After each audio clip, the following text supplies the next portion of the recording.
সিনেমার শুরুতে আমরা দেখি নাসা থেকে কিছু বিজ্ঞানী মঙ্গল গ্রহে গিয়েছে। তারা সেখানে তাদের মিশনে রয়েছে। এইসব বিজ্ঞানীরা মঙ্গল গ্রহের মাটির কিছু অংশ পর্যবেক্ষণের জন্য নিচ্ছিল। এমন সময় তারা সূচনা পায় যে সেখানে কিছুক্ষণের মধ্যেই একটি ঝড় আসতে চলেছে, আর তাদেরকে তখনই তাদের মিশন থামিয়ে যত তাড়াতাড়ি সম্ভব তাদের মহাকাশ যানের কাছে পৌঁছাতে হবে। এরপর সবাই তাদের মহাকাশ যানের দিকে এগোতে থাকে, কিন্তু তাদের মধ্যে মার্ক ওয়াটনি, যে একজন বিজ্ঞানী, এবং ব্রডলিস্ট, তার সাথে কিছু জিনিসের ধাক্কা লাগে এবং সে পড়ে যায়। তিনি সেই ঝড়ের মধ্যেই হারিয়ে যান। তাদের ক্যাপ্টেন মার্ককে খোঁজার অনেক চেষ্টা করে, কিন্তু তাকে খুঁজে পায় না, এবং তার সাথে কোনো যোগাযোগ না হওয়ায় তারা ভাবে মার্ক হয়তো মারা গিয়েছে, এবং সেখান থেকে মহাকাশযানে করে তারা পৃথিবীর দিকে ফিরে আসে। ঝড় থামার পর আমাদের দেখানো হয় যে সেখানে মার্ক এখনও বেঁচে রয়েছে, এবং তার স্পেস স্যুটের যন্ত্রপাতির মধ্যে একটি যন্ত্রপাতির রড তার পেটের ভেতর ঢুকে গেছে, এবং সে ব্যথায় ছটপট করছে। সে খুব কষ্ট করে ওঠে এবং তাদের তৈরি ক্যাম্পটিতে যায়, যেটি তারা তাদের সুরক্ষার জন্য তৈরি করেছিল। তার মধ্যে গিয়ে মার্ক তার শরীরে ঢুকে যাওয়ার রড বের করে এবং সেখানে কিছু ঔষধ লাগায়, যাতে আঘাতটি খুব তাড়াতাড়ি ভালো হয়ে যায়।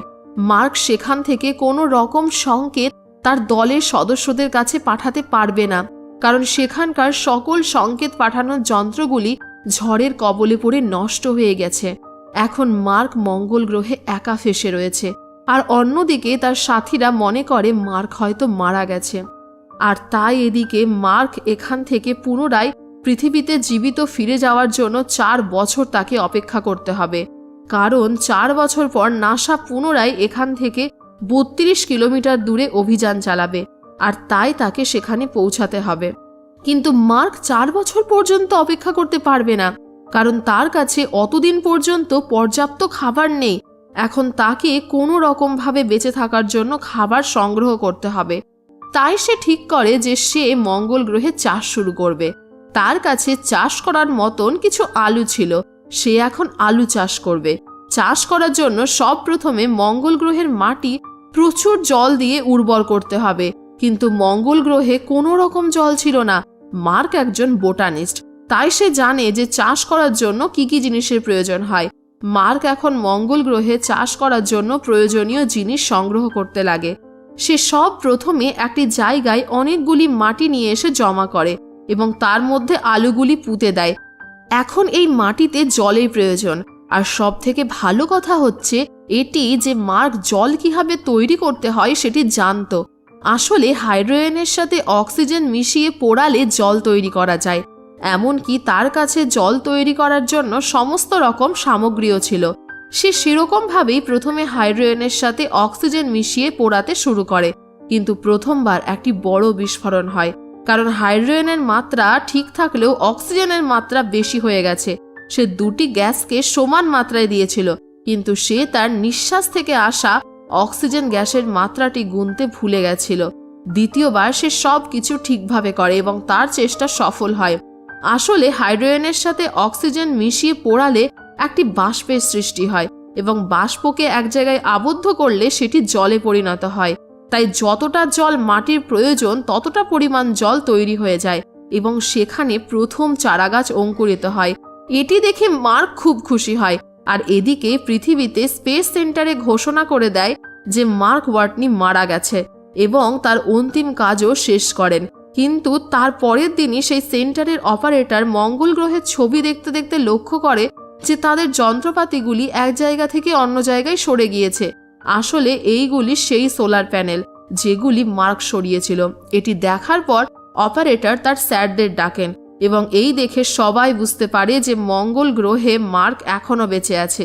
কিন্তু তার স্যার বলে, মার্ক এখনও সেখানে বেঁচে আছে ঠিকই, কিন্তু তাকে আমরা বাঁচাতে পারবো না, কারণ তার কাছে বেশি দিনের খাবার নেই, আর আমাদের তার কাছে সাহায্য পাঠাতে যতদিন লাগবে তার আগেই সে না খেতে পেয়ে মারা যাবে। তাদের কথা একদিক থেকে ঠিক বলা চলে। এদিকে মার্ক তার চাষ করা আলু খেয়ে বেঁচে রয়েছেন, এবং সে একের পর এক দিন গুনছেন। দিন গুনতে গুনতে সে দেখে মঙ্গল গ্রহে তার 70 দিন পেরিয়ে গেছে। সে হিসাব করে, এটা দেখে যে নাসার পরবর্তী প্রজেক্ট 4 বছর পর এখান থেকে 3200 কিলোমিটার দূরে হবে, আর তার সেখানে পৌঁছাতে 50 দিন সময় লাগবে, কারণ তার কাছে যে গাড়িটি রয়েছে সেটি একদিনে কেবলমাত্র 35 কিলোমিটার পথ অতিক্রম করতে পারবে। তারপর আবার সেই গাড়িটিকে সোলার প্যানেলের সাহায্যে আবার চার্জও দিতে হবে। এদিকে পৃথিবীতে সবাই মার্কের কাছে খাবার পাঠানোর জন্য প্রস্তুতি নিতে থাকে, আর সেই প্রস্তুতি নেওয়ার জন্য 3 মাস সময় লাগবে। আর যেই রকেটের সাহায্যে সেটি লঞ্চ করা হবে সেটির প্রস্তুতি করতে 9 মাস সময় লাগবে। মানে সব মিলিয়ে 1 বছরের আগে মার্কের কাছে সাহায্য পাঠানো অসম্ভব। এদিকে মঙ্গল গ্রহে মার্ক যে 400 আলুর গাছ চাষ করেছে সেগুলি তার চাহিদার থেকে বেশি ভালো হয়েছে। তারপর সে আলুগুলি মাটি থেকে বের করে এবং আকারে ছোট আলুগুলি পুনরায় মাটিতে পুঁতে দেয়। তাছাড়া সে আলু উৎপাদন করার জন্য নিজের মলকে সার হিসাবে ব্যবহার করে।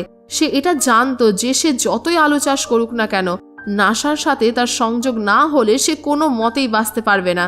তার জন্য সে এমন একটা জায়গায় যায় যেখানে পাথফাইন্ডার রয়েছে, যেটি 1997 সালে খারাপ হয়ে গিয়েছিল এবং পৃথিবীর সাথে তার সম্পর্ক ছিন্ন হয়ে গেছিল। অন্যদিকে নাসার বিজ্ঞানীরা স্যাটেলাইটের মাধ্যমে তার চলন লক্ষ্য করছিল, আর সেই দিকে যাওয়া দেখে তারা বুঝতে পারে যে মার্ক পাথফাইন্ডারের দিকে যাচ্ছে, কারণ সেখানে সেটি ছাড়া আর অন্য কিছু ছিল না। এই যন্ত্রটি খুব পুরনো হওয়ায় একটু নষ্ট হয়ে গিয়েছিল, তাই মার্ক সেটিকে ঠিক করে। এই যন্ত্রটি শুধুমাত্র মঙ্গল গ্রহ থেকে ছবি তুলে পাঠাতে পারবে। তাই মার্ক সেই ক্যামেরার সামনে 3টি বোর্ড লাগায়। মাঝের বোর্ডে লেখা থাকে আপনারা কি আমাকে দেখতে পাচ্ছেন, আর তার বাঁ দিকে লেখা থাকে ইয়েস, আর ডান দিকে লেখা থাকে নো। নাসার বিজ্ঞানীরা এটি দেখার পর ক্যামেরার মুখ বাঁ দিক অর্থাৎ ইয়েস লেখার দিকে তাদের ক্যামেরার মুখ ঘুরিয়ে দেয়। এটি দেখার পর মার্ক খুব খুশি হয় এবং তার পুনরায় পৃথিবীতে যাওয়ার আশা বেড়ে যায়। তারপর তারা অক্ষরের মাধ্যমে কথা বলতে শুরু করে, আর এভাবেই তারা একে অপরের সাথে মেসেজের মাধ্যমে কথোপকথন করতে পারবে। নাসা তার কাছে একটি মেসেজ পাঠায় যেখানে লেখা আছে আমরা তোমার জন্য খাবার এবং বাকি দরকারি সামগ্রী পাঠাচ্ছি।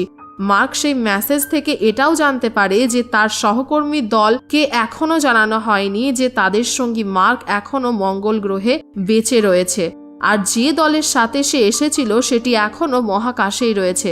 তারা পৃথিবীর দিকে এগোচ্ছে। তারপর নাসা মার্কের বাকি দলের সদস্যগুলিকে জানিয়ে দেয় যে মার্ক এখনো বেঁচে রয়েছে। এই সংবাদ শুনে তারা খুব খুশি হয়েছিল এবং দুঃখিতও অনুভব করেছিল। খুশি হয়েছিল কারণ তাদের সহকর্মী এখনো বেঁচে রয়েছে, আর দুঃখিত হয়েছিল কারণ তারা তাদের সহকর্মীকে একা রেখে চলে এসেছে। কিন্তু সে বেঁচে থাকার পরেও তাকে বাঁচানোর জন্য তারা কিছুই করতে পারছে না। এদিকে মঙ্গল গ্রহে সব কিছু ঠিকঠাক চলছিল, কিন্তু হঠাৎ যেখানে মার্ক আলু চাষ করেছিল সেই জায়গায় একটি বিস্ফোরণ ঘটায় সব কিছু নষ্ট হয়ে যায়। মার্ক পুনরায় চাষ করতে পারবে না, কারণ সেই জায়গায় সে যেরকম আবহাওয়া তৈরি করেছিল সেটি পুনরায় তৈরি করা আর সম্ভব নয়। আর মার্কের কাছে যে পরিমাণ আলু রয়েছে সেগুলি খেয়ে ততদিন বেঁচে থাকা সম্ভব না যতদিনে পৃথিবী থেকে তার জন্য কোনো সাহায্য এসে পৌঁছায়। তার মানে পৃথিবী থেকে সাহায্য আসার আগেই সে না খেতে পেয়ে মারা যাবে। তাই মার্ক যে সারা দিনে অর্থাৎ 3 বার যে পরিমাণ খাবার খেত তার মধ্যে একবারের খাবার সে 3 দিন খায়। নিচে পৃথিবীতে মার্কের কাছে সাহায্য পাঠানোর জন্য রকেট তৈরি করা হয় এবং তার মধ্যে খাবার ও দরকারি জিনিসপত্র দিয়ে দেওয়া হয়।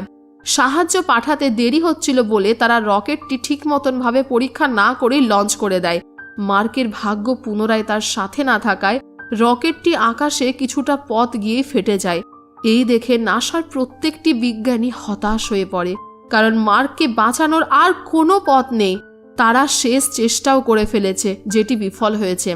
মার্ক রকেট ব্লাস্ট হওয়ার কথা জানতে পেরে হতাশ হয়ে পড়ে এবং নাসার উদ্দেশ্যে একটি মেসেজ পাঠায় যে তার পরিবারের সদস্যদের যেন বলে দেওয়া হয় যে আমি হেরে যাইনি, কিন্তু আমাদের সকল পরিস্থিতির সম্মুখীন হওয়ার জন্য প্রস্তুত থাকতে হবে। আমি আমার কাজকে খুব পছন্দ করি আর এটাতে আমি পারদর্শী। আমি যদি মারাও যাই তবে তার পেছনে একটা ভালো উদ্দেশ্য রয়েছে, যেটি আমার জীবনের থেকে বেশি জরুরি। আর তাদের এটাও বলবে যে আমি আমার অসুবিধা দেখে হার মানিনি, তার সম্মুখীন হয়েছি। কিন্তু এদিকে পৃথিবীতে নাসার সকল বিজ্ঞানীগণ নিরাশ হয়ে পড়ে, কারণ তারা তাদের শেষ চেষ্টা করে ফেলেছে। তাদের কাছে এখন আর মার্ককে বাঁচানোর কোনো উপায় নেই। অন্যদিকে চীন নাসাকে সাহায্য করার জন্য এগিয়ে আসে। তাদের কাছে মহাকাশে যাওয়ার জন্য একটি রকেট পুরোপুরি প্রস্তুত আছে। এখন নাসা চীনের সাহায্যে 28 দিনের মধ্যেই রকেট লঞ্চ করতে প্রস্তুত হয়। বিজ্ঞানীদের মধ্যে একজন রিচ নামে ব্যক্তি ছিল, যে অ্যাস্ট্রোডাইনামিক সেন্টারে কাজ করে। সে তাদেরকে মার্ককে বাঁচানোর জন্য একটি উপায় দেয়। সে বলে, মহাকাশে যে দলটি পৃথিবীর দিকে এগোচ্ছে, তারা যদি পৃথিবীতে না এসে পৃথিবীর গ্র্যাভিটি অর্থাৎ মহাকর্ষ বলের সীমা পর্যন্ত আসে এবং পৃথিবীর চারদিকে ঘুরতে থাকে, তাহলে আমরা পৃথিবী থেকে স্পেসশিপের মাধ্যমে প্রয়োজনীয় জিনিসপত্র এবং খাবার তাদের পর্যন্ত পৌঁছে দেব এবং সিলিং শটের মাধ্যমে সেই দলের স্পেসশিপটিকে মঙ্গল গ্রহের দিকে ঠেলে দেব। সিলিং শট হলো সেই পদ্ধতি যেটির মাধ্যমে পৃথিবীর মহাকর্ষ বলের দ্বারা মহাকাশে থাকা কোনো বস্তুকে মহাকাশের যে কোনো দিকে নিশ করে ঠেলে দেওয়া যায়। তারপর সেই দলের স্পেসশিপটি মঙ্গল গ্রহের কাছে পৌঁছাবে। কিন্তু তাদের মঙ্গল গ্রহে নামলে চলবে না, কারণ মঙ্গল গ্রহে নামলে পুনরায় পৃথিবীতে ফিরে আসার জন্য তাদের মহাকাশযানে পর্যাপ্ত ফিউল থাকবে না। তারা শুধুমাত্র মঙ্গল গ্রহের চারদিকে ঘুরবে। আর মার্ক MABT হচ্ছে একটি উড়ন্ত যন্ত্র, যেটির মাধ্যমে মার্ক মঙ্গল গ্রহের মাধ্যাকর্ষণ শক্তি থেকে অর্থাৎ গ্র্যাভিটি থেকে বেরিয়ে আসবে। আর যখন সে উপরে আসবে তখন বাকি 5 জনের দল তাকে ধরে নেবে। এটি বলতে যতটা সহজ, কাজে করতে অতটা সহজ নয়, কারণ এই কাজটি সম্পন্ন করতে গিয়ে অর্থাৎ একজনকে বাঁচাতে গিয়ে আরও বাকি 5 জন বিজ্ঞানীর প্রাণের সংশয় হতে পারে। শুধুমাত্র একজন বিজ্ঞানীকে বাঁচাতে নাসা তার বাকি 5 জন বিজ্ঞানীর প্রাণের ক্ষতি করবে না। যদি সেটি করে তাহলে মার্কের কাছে সময়ের আগেই সাহায্য পৌঁছানো যাবে। কিন্তু যে 5 জন বিজ্ঞানী বাড়ি ফিরতে চলেছেন তাদের মিশন আরও 533 দিন বেড়ে যাবে।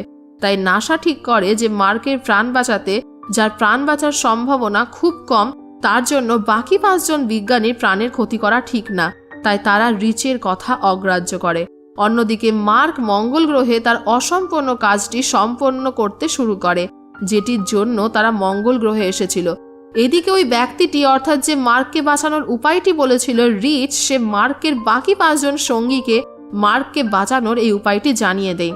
আর সেই 5 জন বিজ্ঞানী নাসার অনুমতি ছাড়াই মার্ককে বাঁচানোর উদ্দেশ্যে পুনরায় মঙ্গল গ্রহের দিকে যাত্রা শুরু করে।